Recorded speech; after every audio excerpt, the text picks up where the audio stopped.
Answer मिल जाएगा। और जैसे कि मैं बहुत सारी आपकी ही जानकारी वाला वीडियो बनाती रहती हूँ, ताकि आप भविष्य में किसी एस्ट्रोलॉजर से जाके ठगे मत, इसीलिए। तो अगर ये वीडियोस आप लोग शुरू से लेके एंड तक देखते रहेंगे तो आपका भी जो नॉलेज है वो बढ़ता रहेगा। अगर बहुत ज़्यादा इम्पोर्टेंट है तो आपको पर्सनल कंसल्टेशन लेना पड़ेगा मुझसे, मतलब कैसे आप मुझसे पर्सनली कांटेक्ट कर सकते हो वगैरह, वो बहुत जल्दी मैं बता दूंगी। तो उसके लिए थोड़ा सा वेट कीजिए। तो देखिए, मैरिज आपका कब होगा ये आपने जानने की कोशिश की थी मुझसे। तो मैरिज 2022 से लेके 2025 से, मतलब 25 के बीच 20-25 ईयर के अंदर आपके मैरिज की पॉसिबिलिटीज है। और आपका जो स्पाउस है वो शायद फॉरेन से रिलेटेड कोई हो, या फिर उनका एस्ट्रोलॉजी या मिस्टिक साइंस के ऊपर उनका बहुत ज़्यादा इंटरेस्ट रहेगा, कैलकुलेशन से रिलेटेड कोई काम वगैरह में वो हो सकते हैं। या मुझे तो ऐसा वाइब ज़्यादातर आ रहा है कि उनका खुद का प्रोफेशन भी एस्ट्रोलॉजी रिलेटेड हो सकता है, या फिर ऑकल्ट फील्ड में उनका बहुत ज़्यादा नॉलेज रह सकता है। और एक बात मैं आपको कहना चाहूँगी, आप मांगलिक हो तो इसीलिए उस दोष का भी निवारण कीजिए, और कुंडली मैच किए बिना बिल्कुल भी शादी मत कीजिए। मैरिज में अभी लेट हो रहा है, उसका भी कारण है। तो 2022 से आप ज़्यादा कोशिश कीजिए, 2025 के बीच आपकी शादी होने की प्रबल योग बन रहा है। ठीक है, तो उसी के साथ ये वीडियो यहीं पे एंड करते हैं। एंड अगर आपका कोई भी क्वेरीज है तो आप मुझे पूछ सकते हैं कमेंट में, मैं इसी तरीके से नेक्स्ट वीडियो में इसका जवाब दे दूंगी। And see you in the next video, तब तक के लिए टेक केयर, बाय बाय।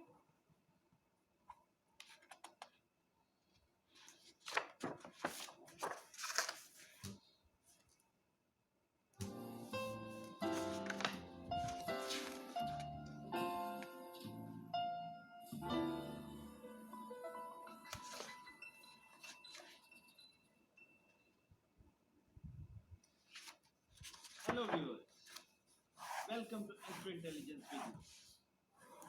सावन का पहला दिन, बाहर झमाझम बारिश, और मैं भी आज आउटडोर में बैठकर, स्पेशली अपनी बालकनी में बैठकर आज आपको कुछ और प्लैनेट्स के आपसी रिलेशन, म्यूचुअल रिलेशन, उनको हम डिस्कस भी करेंगे, समझाने का प्रयास भी होगा। जैसा पिछली वीडियो में मैंने आपको मरकरी एंड जुपिटर, इन दोनों प्लैनेट्स के इंटर रिलेशन समझाए, आज के वीडियो में हम जानने का प्रयास करेंगे कि ऋषि पराशर ने मार्स और सेकंड प्लैनेट वीनस, इनको इंटर रिलेशन में क्यों रखा, क्यों इनका एक म्यूचुअल रिलेशन बना दिया, क्या इसके पीछे कोई लॉजिक था, क्या इसके पीछे कोई रीजन था। आज उस लॉजिक को जानने का प्रयास करेंगे, क्योंकि ये बात मैं आपको बार बार कहता हूँ, समझाता हूँ कि हम एस्ट्रोलॉजी को एक साइंस की तरह लें, इसको साइंस बनाने का प्रयास करें। साइंस बनेगी तो लॉजिक भी आएगा, फंडामेंटल्स भी आएंगे, और अंडरस्टैंडिंग क्लियर होगी, कंफ्यूजन्स खत्म हो जाएंगी, क्योंकि साइंस के साथ ऐसा होता है।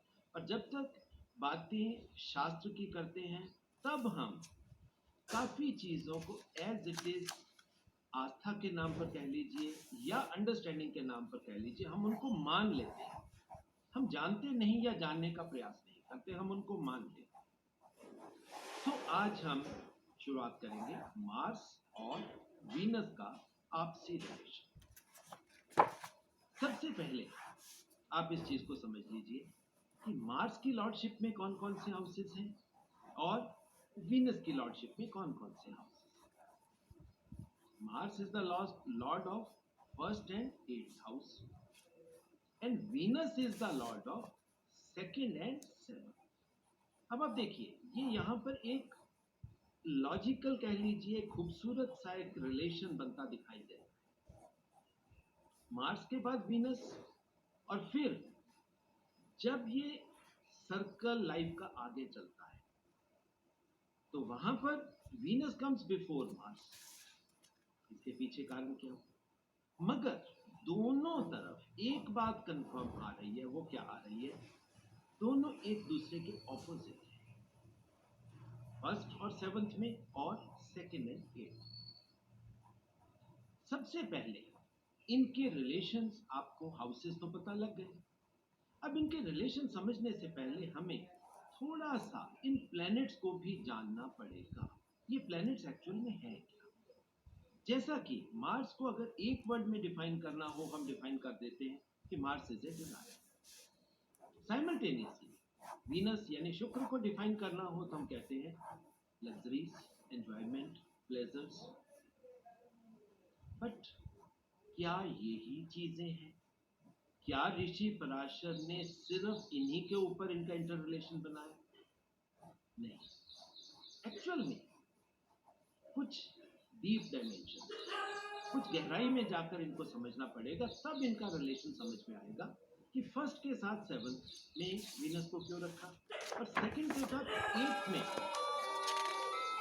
वहां पर आ जाएगा वीनस के साथ। यहाँ पर ऊपर मार्स, नीचे वीनस, दूसरे में ऊपर वीनस, नीचे मार्स। अब देखिए, ये मैंने इंटेंशनली आपको क्यों लाइन किया कि शायद आपका भी फोकस उधर पे चला जाए कि जो बात मैं कर रहा हूँ आप भी उसको समझने का प्रयास करना चाहिए। अब सबसे पहले अब आप फर्स्ट हाउस को, what is first house?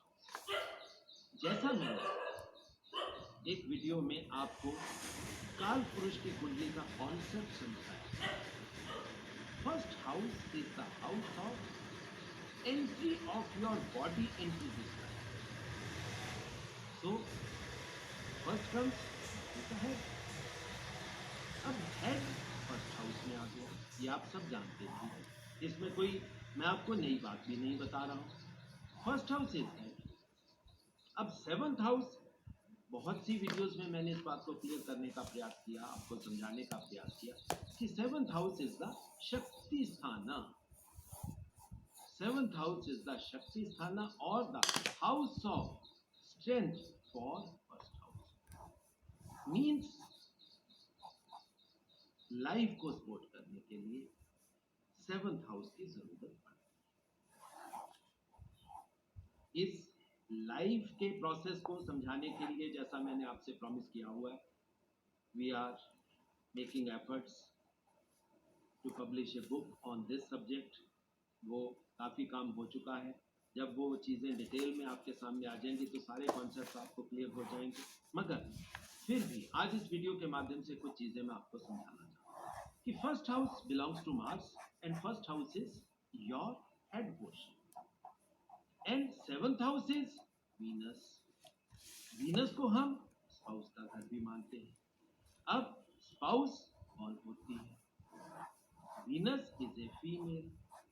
But यहां पर भी अब आप देखिए, उस फीमेल में वीनस को ही क्यों रखा ऋषि पराशर ने?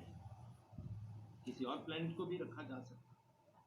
देखिए, हाउस फीमेल एनर्जी का, मगर वीनस को बिठा दिया। वीनस मीन्स शुक्र, शुक्राणु, यानी कि सीमन, शुक्राणु। अब आप देखिए, अब ये जो चीज ऋषि पराशर ने रखी, इसके पीछे साइकोलॉजी का एक बहुत जबरदस्त और बहुत बड़ा उन्होंने प्रिंसिपल हमें समझाने का प्रयास किया। वो क्या है?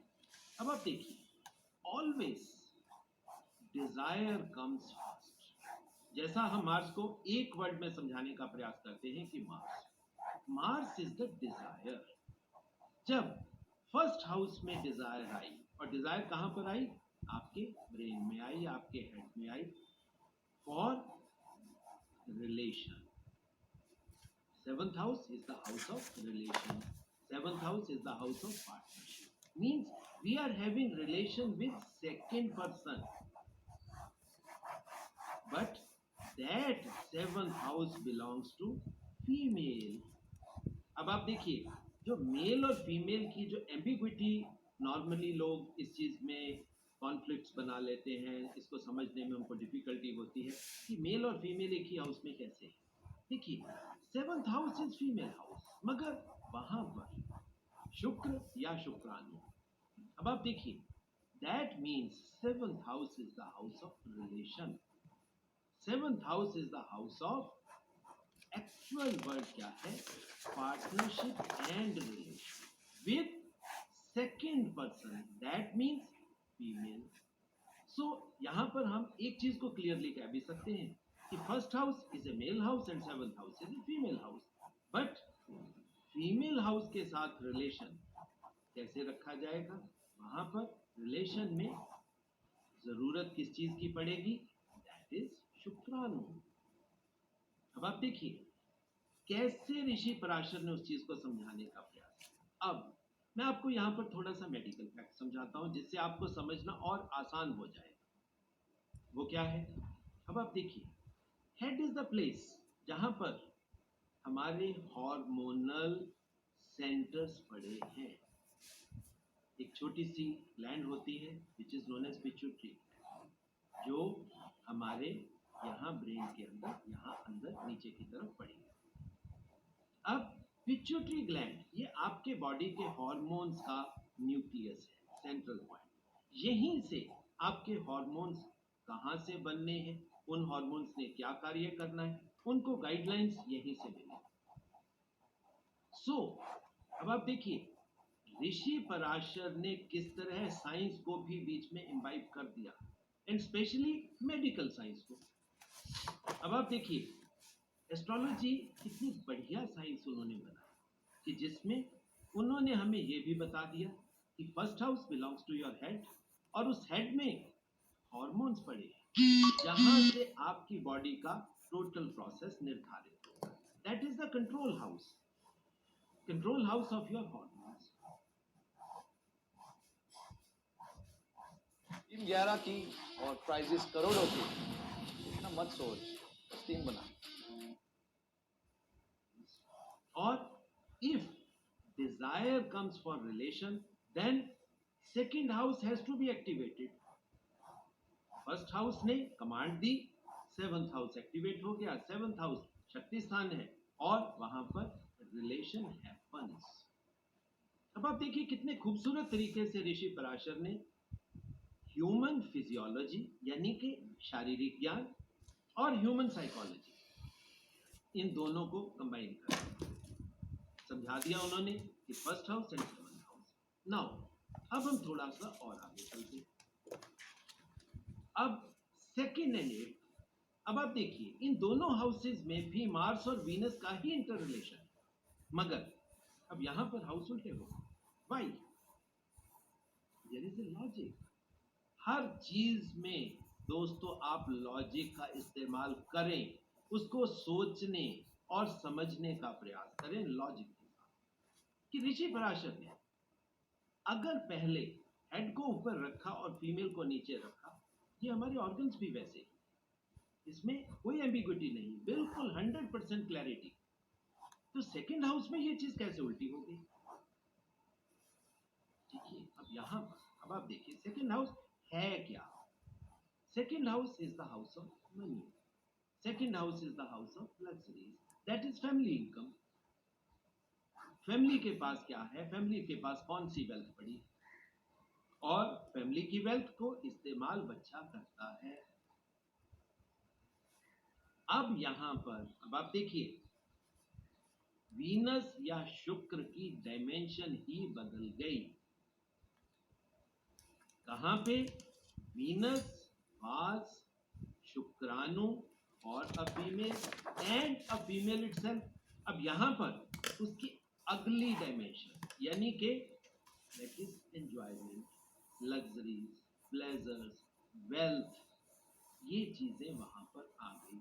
अब फैमिली है, फैमिली में ऑब्वियस बात एक है, फीमेल्स वहां भी होंगी, तो जो वीनस का फीमेल मतलब पार्ट है वो भी वहां पर। बट क्या इससे लॉजिक पर एट्थ हाउस समझ में आया? अब हम एट्थ हाउस को समझने का प्रयास करें। एट्थ हाउस, जैसे मैंने अपनी वीडियोस में भी आपको बताया, बहुत बार मैं एट्थ हाउस को आपको डिसिफर करके बता चुका हूँ कि एट्थ हाउस ऑकल्ट का हाउस, एट्थ हाउस लॉन्जिविटी का हाउस, एट्थ हाउस। अब आप बताइए, देखिए कुछ लोग मानते हैं डेथ का हाउस भी, मगर मेरे लिए ये साधना का हाउस है, ऑकल्ट का हाउस है, क्योंकि ऋषि पराशर का फोकस कहीं ना कहीं साइकोलॉजी की तरफ हमेशा रहा। उनका जो सोचने का तरीका था, एक्चुअल में साइंस को क्रिएट करने का तरीका था, ह्यूमन फिजियोलॉजी और साइकोलॉजी को उन्होंने मिक्स अप किया है। अब आप यहां पर देखिए, अब ऑकल्ट, ऑकल्ट में क्या होता है, जो हम लॉन्जिविटी या डेथ की बात करते हैं, ऑकल्ट में when we enter into meditation, साधना का हाउस है, तो साधना में temporary death can occur, can happen, but that is temporary. Simultaneous ये हाउस लॉन्ग टर्म डिजीजेस का हाउस भी है। देखिए लॉन्ग टर्म डिजीजेस में भी टेम्परेरी या परमानेंट डेथ हो सकती है, बट अब यहां पर अब आप देखिए, इसमें टेम्परेरी डेथ आएगी साधना के माध्यम से, या फिजिकल डिजीजेस के माध्यम से अगर डेथ आएगी, तो मार्स और वीनस का इंटर रिलेशन कैसे बने,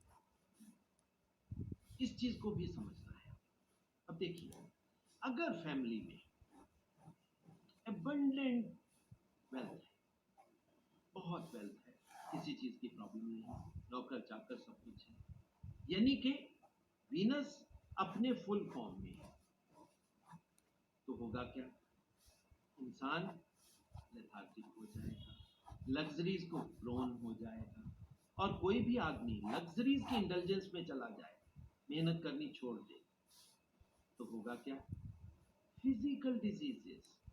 फिजिकल डिजीजेस कहां से आती हैं, अब देखिए, और उस चीज में इंडल्जेंस करने के लिए जो डिजायर पैदा होगी, वो यहां पर एट्थ हाउस से आया है। अब उसको कंट्रोल करने के लिए भी eighth house is the house of your मूलाधार चक्र। जिन लोगों का जिस तरह मर्जी आप समझ लीजिए, साधना के माध्यम से या कुछ लोगों का नेचुरल वे से एनर्जी असेंडेंस शुरू हो जाता है, एट्थ हाउस एक्टिवेट होता है, और जिनका एट्थ हाउस भी एक्टिवेट होगा वो साधना के रास्ते पर चलेंगे। जिनका डिजीज प्रोसेस यानी कि फिजिकल बॉडी एफ्लिक्ट हो गई, वो अपने बॉडी को संभालने के प्रयास में, अब दोनों तरफ, अब आप देखिए, इच्छा शक्ति चाहिए, that is the role of Mars in eighth house. अब देखिए दोनों तरफ, फर्स्ट सेवंथ में रोल क्या था, फर्स्ट सेवंथ में रोल था partnership, that is physical partnership. अब यहां पर अब आप देखिए, जो बात मैं आपको समझाऊंगा that is a very deep point, आप उसको समझने का प्रयास करें। अब यहां पर साइकिल उल्टा घूम गया, अब ये रिलेशन परमात्मा के साथ बनना शुरू हो गया, उस डिवाइन एनर्जी के साथ बनना शुरू हो गया, और उसमें भी मार्स और वीनस का रोल बना। अब अकेला यहां पर डिवाइन कनेक्शन नहीं है, फिजिकली सबकॉन्शियस लेवल का भी रिलेशन है। अब यहां पर भी, अब मैं आपको समझाऊंगा, हॉर्मोन्स का काम यहां भी आता है, चाहे आप लग्जरीज की तरफ जाइए, इंडल्जेंस की तरफ जाइए, फिजिकल एंजॉयमेंट की तरफ जाइए, अकेला सेक्सुअल रिलेशंस नहीं, physical enjoyment of every kind, उसमें you need to have the role of hormones, उसमें हॉर्मोन्स का रोल आएगा ही, उसके बिना you can not feel the enjoyment. जो फर्स्ट और सेवंथ की बात थी वो यहां भी लागू है। अब दूसरी बात, क्या बिना हार्मोन एक्टिवेशन के साधना पॉसिबल है?